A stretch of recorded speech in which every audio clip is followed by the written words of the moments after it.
Turminha, não tem jeito. Todo fim de ano é a mesma coisa, né? Às vezes a gente acaba aí gastando um pouquinho mais do que devia.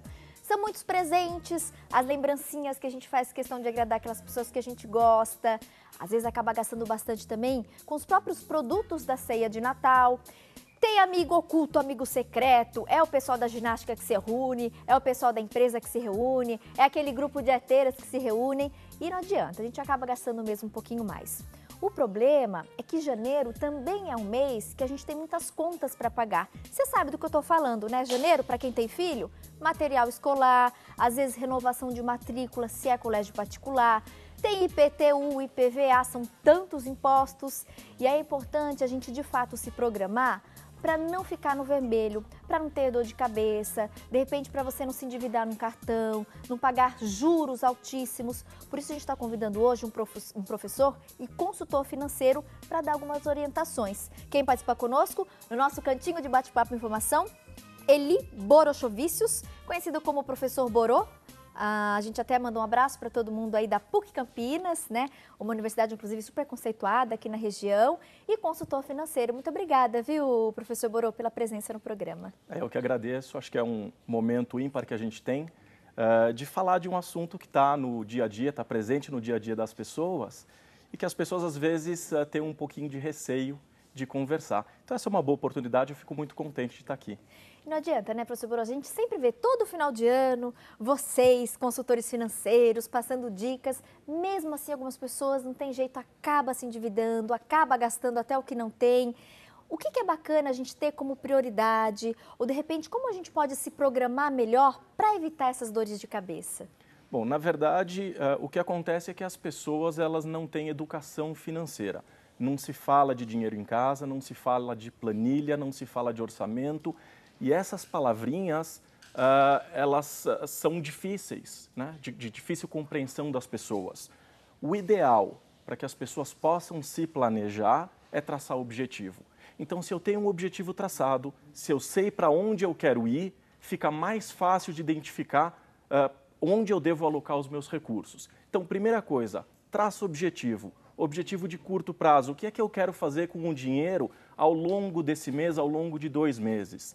Traça um objetivo de médio prazo, o que eu faço ao longo do ano com o meu dinheiro. E um de longo prazo, o que eu pretendo fazer ao longo dos meus próximos 4, 5 anos. Com isso, o ideal é a gente ter uma planilha, não precisa ser nada muito complicado, o pessoal diz, olha, anota tudo. Não é bem por aí, porque senão fica muito complicado e a gente acaba não conseguindo entender para onde o nosso dinheiro está indo. Então, assim, a receita, quanto na verdade eu recebo de dinheiro, receita líquida, já sem os impostos. A partir daí, eu preciso já reservar uma verba para mim, que é o que eu chamo de conta de independência financeira. Eu guardo um pouquinho do meu dinheiro e aí eu preciso aprender a viver com a diferença. E aí eu preciso alocar os recursos, o que é necessidade e o que é desejo. O que é necessidade, eu pago. O que é desejo, eu preciso reavaliar. O pessoal tem reclamado muito, professor Borô, nesse final de ano, o preço, né, alto de muitos produtos, inclusive da própria ceia de Natal. Qual seria a alternativa? Porque todo mundo faz questão, né, de montar a ceia. O pessoal tem esse costume, reúne a família, reúne os amigos, e às vezes a família é grande. Quais são as opções que a gente tem diante dessa situação? E, de fato, né, a gente acompanha aí pesquisas, inclusive pela imprensa de maneira geral, o custo dos produtos está muito alto. É verdade. Nós tivemos uma alta agora, alta da taxa Selic, taxa básica de juros. Isso significa que se eu precisar financiar qualquer coisa, vai ficar mais caro, a parcela fica mais cara. Nós tivemos uma questão de inflação, então nós tivemos aumento inflacionário. O que significa isso? Quando eu ia ao supermercado com R$100, eu conseguia encher a minha cesta, o meu carrinho de compras. Hoje, com R$100, eu não compro quase nada, né? Para eu encher o mesmo tanto que eu enchia com R$100 no passado, hoje eu preciso de R$400, R$500. Então, nós tivemos uma inflação. Tivemos agora o aumento da carne, em média 20%. Com o aumento do dólar, os produtos da ceia de Natal que são importados ficaram mais caros. Então, o reflexo é esse, realmente a gente tem uma ceia mais cara. Como é que a gente faz para resolver esse problema? Bom, primeiro, pesquisa de preço. A gente precisa pesquisar o preço hoje com tecnologia como a internet.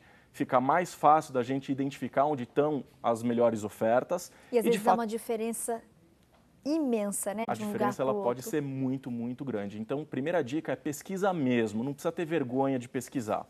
Segunda coisa, se conseguir encontrar a maior parte dos produtos com o melhor preço em uma loja e parte desses produtos não está com o melhor preço, tenta negociar.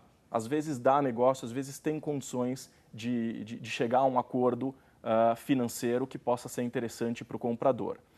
Agora, as compras coletivas, que eram muito comuns em meio tecnológico, como esses sites de compras coletivas, nos fazem entender que, eventualmente, a gente pode reunir alguns amigos que tenham o mesmo interesse, fazer uma boa ceia de Natal, juntar esses amigos e fazer uma única compra coletiva, tentando barganhar o preço, reduzindo o custo dos mesmos produtos que vão ser comprados. Além disso tudo, existem outras coisas que a gente pode fazer, além de pesquisar preço e fazer compra coletiva, uma série de outras coisas que a gente pode fazer, como, por exemplo, trocar produto. Se eu estou acostumado com uma marca, por que não tentar uma outra marca que está um pouco mais barata? Por que não trocar, eventualmente, um produto importado por um produto que seja, eventualmente, mais barato da indústria nacional? Então, a gente precisa começar a entender um pouquinho melhor a nossa cultura de compra e tentar modificar um pouquinho para que a gente possa pagar as nossas contas do final do ano e sobrar dinheiro, porque logo mais a gente vai ter as contas de início de ano. E não são poucas, né? Tem alguma orientação em relação para essas contas? Às vezes as pessoas acabam tendo dúvida, né? Por exemplo, a questão do IPVA. Então, eu vou pagar tudo junto, eu vou parcelar. Tem alguma orientação nesse sentido? Uso o meu 13º, ou pelo menos parte dele, para quitar essas contas de janeiro? O que é mais fácil? O que seria melhor até para a gente evitar essa situação, né, de dívida de vermelho?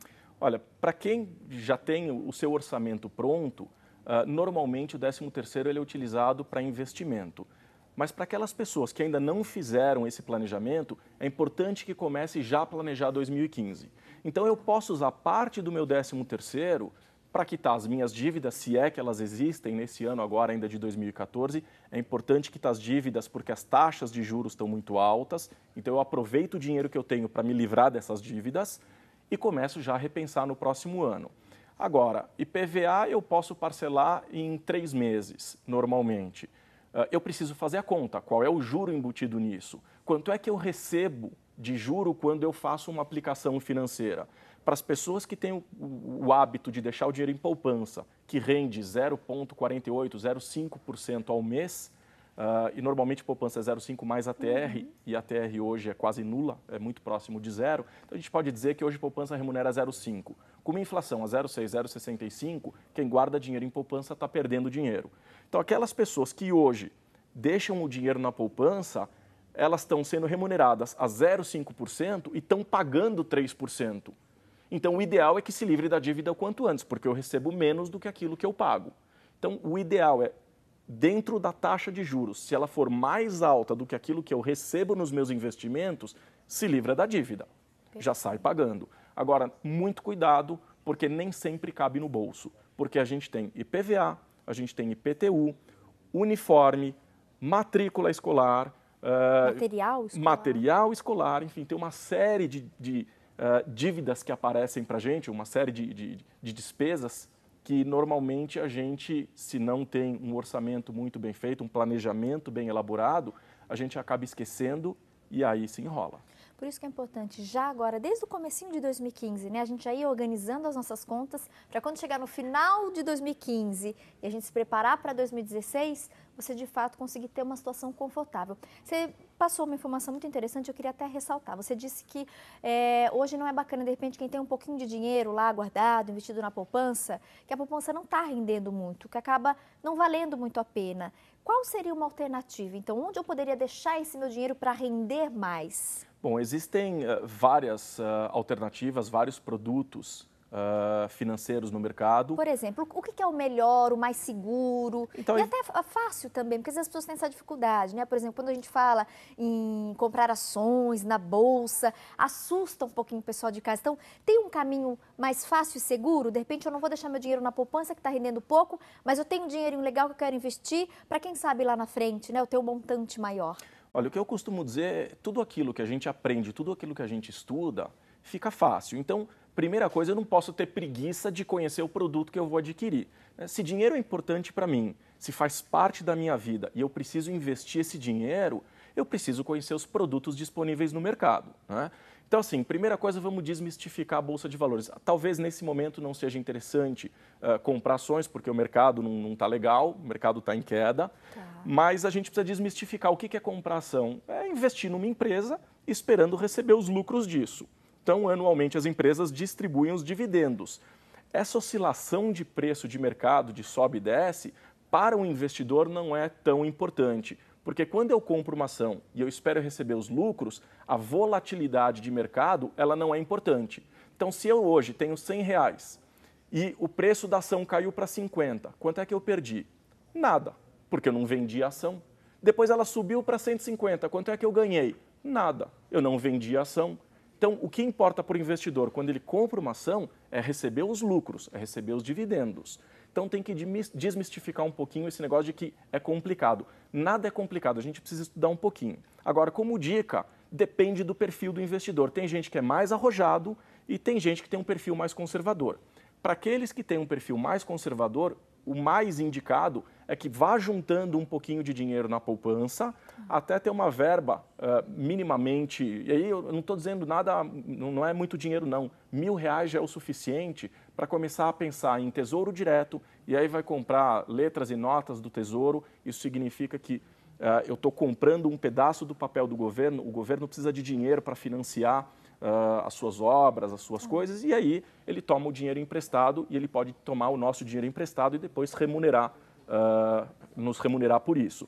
Então eu tenho o LCI, tenho o LCA, enfim, tem uma série de produtos. Indicação, dá uma passada na internet, olha quais são as opções, verifica o banco, procura eventualmente o gerente para ouvir o que ele tem para dizer, procura uma corretora de valores, porque não necessariamente os melhores produtos estão disponíveis em banco. Então, isso não custa, né?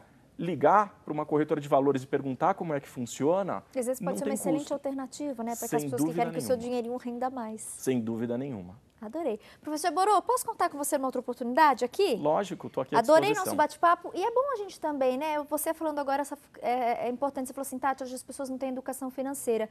Eu acho que a gente, né, estando aí em rede nacional, está aqui o nosso papel também. Então, eu te faço esse convite para a gente falar um pouquinho mais sobre essa questão de educação financeira, essas opções de investimento, que às vezes o pessoal, né, tem aquela ideia de ser algo muito difícil, distante. Não. Se a gente conseguir entender um pouquinho, estudar um pouquinho, quem sabe você não pode fazer o seu dinheiro render um pouquinho mais, né? É verdade. E aí se permitir aí alguns luxos, algumas viagens, alguns passeios, isso faz bem. Então, fica combinado. Em breve você volta para a gente dar continuidade nesse bate-papo. Combinado. Pode ser? Lógico. Boas festas de final de ano e até breve. Para todos nós, muito obrigado.